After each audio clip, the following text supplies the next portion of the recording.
జై శ్రీమన్నారాయణ. ఈరోజు మనం ధర్మపదం గ్రంథంలోని చాప్టర్ 3 శ్రీమద్ రామాయణం ఉత్తరాఖండ విభాగము 137. లవకుశులు రామాయణం గానం చేయుట, శ్రీరాముడు సీతాదేవిని యాగము కొరకు రమ్మని ఆహ్వానం పంపుట. ఈ ఎపిసోడ్ చూద్దాం. వాల్మీకి మహర్షి యొక్క శిష్యులు లవకుశులు రామాయణాన్ని బాలకాండ నుంచి యుద్ధకాండ వరకు చాలా బాగుగా నేర్చుకున్నారు. చందోబద్ధంగా గానం చేయటం కూడా వారి గురువు అయినటువంటి వాల్మీకి మహర్షి వద్ద నేర్చుకున్నారు. వారు అయోధ్యకు వచ్చి ఆ యాగశాలలో మొదటి రోజు శ్రీరాముని ముందు కనిపించారు. రాముడు వారిని చూసి, బాలకులారా, మీరు ఎవరు? మీ పేర్లు ఏమి? మీరు ఎవరి కుమారులు? మీకు గురువు ఎవరు? అనే విషయాలను అడుగుతాడు. లవకుశులు రాముల వారికి నమస్కరించి, మహారాజా, మేము వాల్మీకి మహర్షి యొక్క శిష్యులము. మేము వనవాసులము. మాకు రామాయణ గాథను వాల్మీకి మహర్షి నేర్పించారు. చందోబద్ధంగా గానం చేయడం కూడా ఆ మహర్షి మాకు నేర్పారు. మీరు విన్నది కొంచెం రామాయణం మాత్రమే. మొత్తం రామాయణం మేము గానం చేయగలము. మీకు సమయం ఉన్నసో యజ్ఞకాలం తర్వాత కానీ ముందు కానీ విశ్రాంతి సమయంలో కానీ మీరు మీ సోదరులు మా యొక్క రామాయణ గాథ వినవచ్చును. మా రామాయణ గాథలో కథానాయకులు మీరే అని ఆ బాలులు సంక్షిప్తంగా చెప్తారు రాముల వారికి. బాలకులారా, అలాగనే సమయం పట్టి మీరు మాకు ఆ రామాయణాన్ని వినిపించగలరు. ఇంకా రామాయణం గురించి మీకు మీ గురువు వాల్మీకి మహర్షి ఏం చెప్పారో చెప్పండి అని అడిగాడు రాముడు. లవకుశులు చెప్తున్నారు, మహారాజా, రామాయణము 24,000 శ్లోకాలతో, 100 ఉపాఖ్యానాలతో, 500 సర్గలతో ఉన్నది. మాకు ఇంతవరకు 6 కాండలు మా గురువుగారు నేర్పారు. రామాయణంలోని బాలకాండ, అయోధ్యకాండ, అరణ్యకాండ, కిష్కింధకాండ, సుందరాకాండ, యుద్ధకాండ వరకు మేము నేర్చుకున్నాం. దానిని మేము చందోబద్ధంగా లయబద్ధంగా గానం చేయగలం. ఇంకను మా గురువుగారు రామాయణంలోని ఉత్తరాఖండ కూడా రచించి ఉన్నారు. దానిని మాకు ఇంకా బోధించలేదు. ఉత్తరాఖండ అనేది వాల్మీకి మహర్షి వ్రాయలేదు అనే వాదనలు నేటికి కూడా ఉత్తర భారతదేశంలో, దక్షిణ భారతదేశంలో ఉన్నవి. అయితే ఎక్కువ మంది వాల్మీకి మహర్షియే వ్రాశారు అని వాదిస్తారు. ఆ లవకుశుల మాటలు, ముఖ కవలికలు చూసిన శ్రీరాముడు తనలో తాను ఇలా అనుకుంటున్నాడు, ఈ బాలులను చూస్తే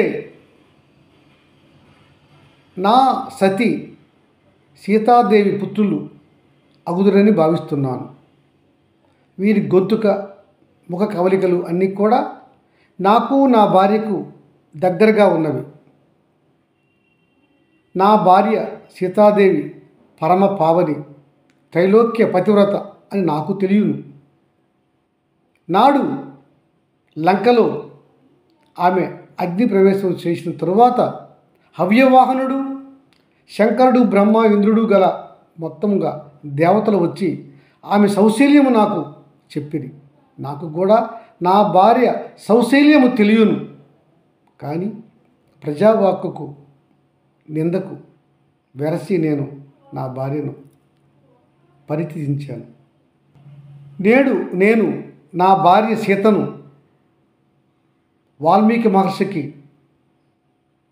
కబురు పెట్టి ఆహ్వానించి ఈ యాగశాలకు ఆమెను తెప్పించి ఆమె యొక్క పాతివ్రత్యాన్ని ఈ యజ్ఞవాకిట ప్రతిజ్ఞాపూర్వకంగా నిరూపణ చేయించి, సీతతో ప్రమాణం చేయించి, ఇక్కడ ఉన్నటువంటి రాజులు, ముఖ్యమైనటువంటి ఋషులు అందరూ చూస్తుండగా ఆమె శబ్దం చేస్తే అందరూ ఆమోదిస్తారు. నేను మరలా నా భార్య సీతను స్వీకరించవచ్చును కదా అని అనుకుంటున్నారు రాములు వారు. శ్రీరాముడు తనకు అత్యంత నమ్మకమైనటువంటి దూతలను పిలిచి ఇలా అంటున్నారు: వార్తాహరులారా, మీరు నాకు చాలా ముఖ్యమైనటువంటి అనుచరులు. మీరు సత్వరమే వాల్మీకి మహర్షి ఆశ్రమానికి వెళ్ళి ఆ మహర్షికి నమస్కరించి నా యొక్క ఈ ఆహ్వాన లేఖ ఇచ్చి ఆయనతో నా మాటగా ఇలా చెప్పండి: వాల్మీకి మహర్షి, మీకు ఈ శ్రీరాముని వందనాలు.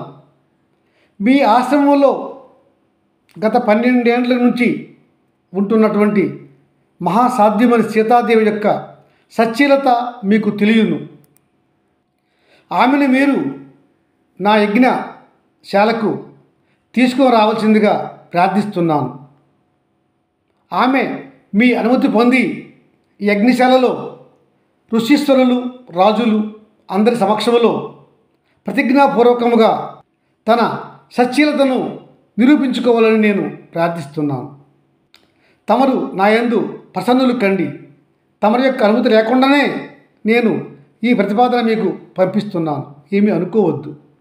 గనుక తమరికి ఎట్టి అభ్యంతరము లేనిసో, తమరు అంగీకరించిన సో, రేపు ప్రాతకాలంలోనే సీతాదేవి ఈ యజ్ఞవాకటికి వచ్చి ఆమె యొక్క సచ్చీలతను, పవిత్రతను, సచ్చీలత పవిత్రత ఆమె ఇక్కడ ఒక ప్రతిజ్ఞాపూర్వకంగా నిరూపించుకోవాలని నా కోరిక. ఈ యజ్ఞవాకటిలో మహర్షులు, రాజులు, ప్రజలు అందరూ ఉంటారు. వారి సమక్షంలో గనుక జానకి వచ్చి తన యొక్క సచ్చీలత, పవిత్రత నిరూపించుకున్నసో అందరూ ఆనందింతురు. ఈ అయోధ్యవాసులు, జానపదులు వారి మనసులో ఉన్నటువంటి అపవాద భావములు అన్నీ తొలగిపోవును. గనుక ఇట్లా మిమ్మల్ని నేను ప్రార్థిస్తున్నాను మహర్షి అని శ్రీరాముడు మహర్షికి వర్తమానం పంపించారు. అది విన్నటువంటి దూతలు శ్రీరాముని యొక్క ఆహ్వాన పత్రిక తీసుకొని శ్రీరాముని యొక్క వాక్యములు జాగ్రత్తగా మననం చేసుకొని వాళ్ళు అక్కడి నుంచి బయలుదేరారు. శ్రీరాముని దూతలు అతి త్వరగా అయోధ్య నుంచి బయలుదేరి వెళ్ళి వాల్మీకి ఆశ్రమంలో గల మహర్షిని కలిసి నమస్కారాలు చేసి అతనికి ఆహ్వాన లేఖ ఇచ్చి శ్రీరాముడు చెప్పినటువంటి వచనములు శ్రద్ధగా చెప్పిరి. దానికి వాల్మీకి మహర్షి, దూతలారా, మీ శ్రీరాముని ఆహ్వాన పత్రిక తీసుకున్నాను. శ్రీరాముని యొక్క వచనము నాకు అర్థమైనవి. సతికి పతియే కదా దైవము. శ్రీరాముడు కోరిన విధముగా రేపు ప్రాతకాలమే సీతాదేవి శ్రీరాముని యొక్క యజ్ఞవాకిటకు వచ్చును. ఈ విషయము నేను చెప్పుతానని మీ ప్రభు రాముల వారికి మనవి చేయండి అని చెప్పాడు వాల్మీకి మహర్షి. వాల్మీకి మహర్షి నుంచి జవాబు తీసుకున్నటువంటి శ్రీరాముని దూతలు అక్కడి నుంచి సత్వరమే బయలుదేరి వచ్చి శ్రీరామునికి జయము జయము మహారాజా, తమను పంపినటువంటి ఆహ్వాన పత్రిక సమాచారం రెండు కూడా వాల్మీకి మహర్షికి అందజేసితిమి. వాల్మీకి మహర్షి సంతోషంగా చెప్పితిరి. రేపు ప్రాతకాలం సమయానికే మహాసాధ్యమని సీతాదేవితో పాటుగా వాల్మీకి మహర్షి కూడా మన ఈ యాగం శాలకు వచ్చి హాజరవుతారు అని చెప్పమన్నారు అని చెప్పారు వార్తాహరులు. అప్పుడు శ్రీరాముడు ఒక ప్రకటన చేస్తున్నాడు సభలో. సభాసదులారా, మంత్రులారా, మహర్షులారా, అందరికీ వందనాలు. మా వంశ గురువు పురోహితులు వశిష్ఠుల వారికి, వామదేవ, జాబాలి, కాశ్యప, విశ్వామిత్ర, దూర్వాస, పులస్య, శక్తి, భార్గవ, వామన, మార్కండేయ, మౌద్గల్య, గర్గుల, శవన, శతానంద, భరద్వాజ, అగ్నిపుత్రుడు, సుప్రభ, నారద, పర్వత, గౌతమి, కాత్యాయన, సుయజ్ఞ అగస్త్య మహర్షి అందరికీ నా వందనములు. రేపు ప్రాతకాలమే మన యజ్ఞవాకిటకు జానకి మరియు మహర్షి వాల్మీకి వారు వచ్చేదరు కనుక అందరూ కూడా హాజరుగా ఉండ నా ప్రార్థన. జానకి ఈ సభలో సభాసదులు అందరి సమక్షంలో జానపదులు అందరూ వింటుండగా ఆమె యొక్క శీలము పైన ఒక ప్రతిజ్ఞ చేయును. తన శీలాన్ని నిరూపిస్తూ ఆమె చేసే శబదానికి అందరూ హాజరై వినవలసిందిగా కోరుచున్నాను. ఈ ప్రకటనను మహర్షులకు, మంత్రులకు, రాజులకు కాక జానపదులకు కూడా వర్తిస్తుంది. నా రాజ్యంలోని జానపదులు కూడా వచ్చి జానకి చేయు శబదాన్ని వినవలసిందిగా కోరుచుంటున్నాను.